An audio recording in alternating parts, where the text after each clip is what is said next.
Good evening. Tonight I will be going over 3 school scenarios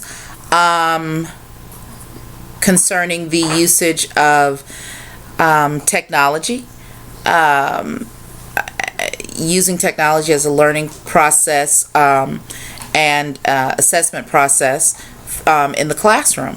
So the first scenario is an elementary scenario. It states Mr. B is introducing his fourth grade students to fractions, and his curriculum requires students to solve word problems using fraction skills. His students are struggling, and he is not certain whether it is because they lack the basic fraction skills or whether they are struggling with comprehending what the problem requires them to do. He is looking for technology resources to assist his students. After searching the web, I found a wonderful website. It's called the National Library of Virtual Manipulatives, and I will be using it in my classroom.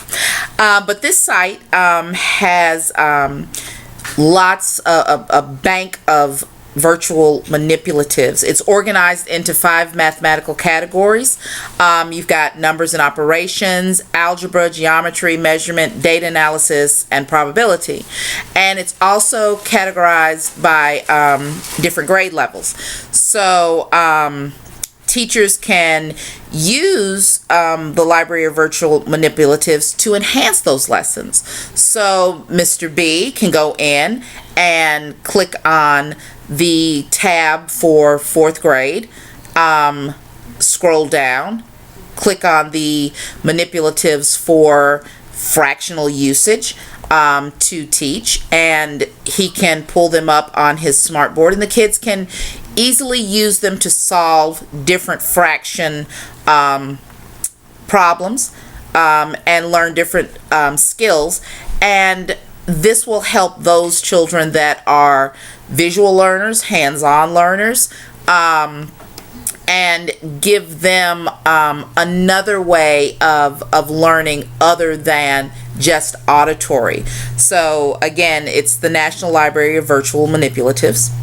And you're also able to change lessons and activities to fit your students' needs. So those students that are developmentally delayed or early language learners, you can also fit those different games and things that they have there to fit the needs of those specific children. And then you're able to share materials with others to collaborate and help develop those. All right, so the second scenario is a middle school scenario. And it states that Mrs. C is a 7th grade science teacher with a diverse group of students. She's creating a lesson plan around habitat loss in local environments and wants to use technology to help support her diverse students. She's struggling, and as a teacher leader, you are mentoring her through using technology to help meet their needs. All right. As a teacher leader, I would probably use Symbaloo. Symbaloo is a wonderful website where students can customize their own learning space. It's something that I'm looking into using for next year, and students can create their own Symbaloo pages with their most used websites. So if since they're talking about habitat loss in local environments, then the children can go in and find different web pages that are talking about habitat loss.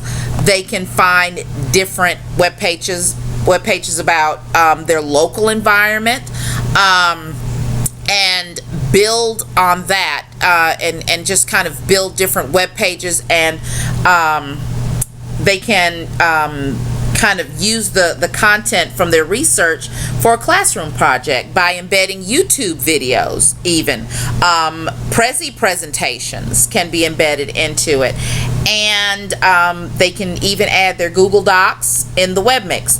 So students are able to stay focused in the classroom by accessing all their resources from within the Symbaloo platform without having to go all over the web.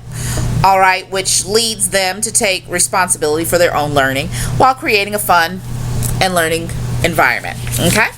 The last scenario is a high school scenario. It's Mrs. R, and she's a high school English teacher who's preparing students for a state mandated test with a heavy reading and literature focus. Because this test is a graduation requirement, she wants to ensure her students will perform well and pass the test. She has come to you looking for help using technology to help students prepare for this test. I think what I would suggest to her would be to use WebQuest. WebQuest promotes higher level thinking and develops problem-solving skills, helps develop problem-solving skills, and it provides an avenue for seamlessly integrating technology into the classroom or into the curriculum.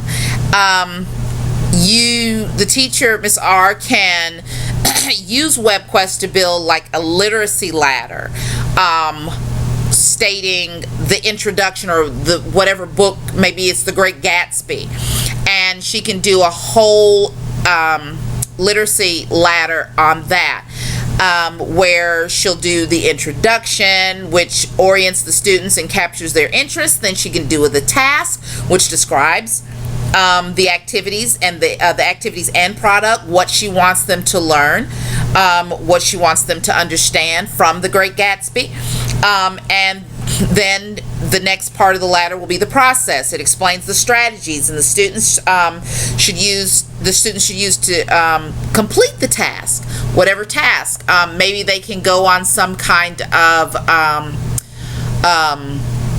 hunt over the web to find different things that relate to The Great Gatsby, or whatever whatever part of The Great Gatsby she's trying to get them to understand.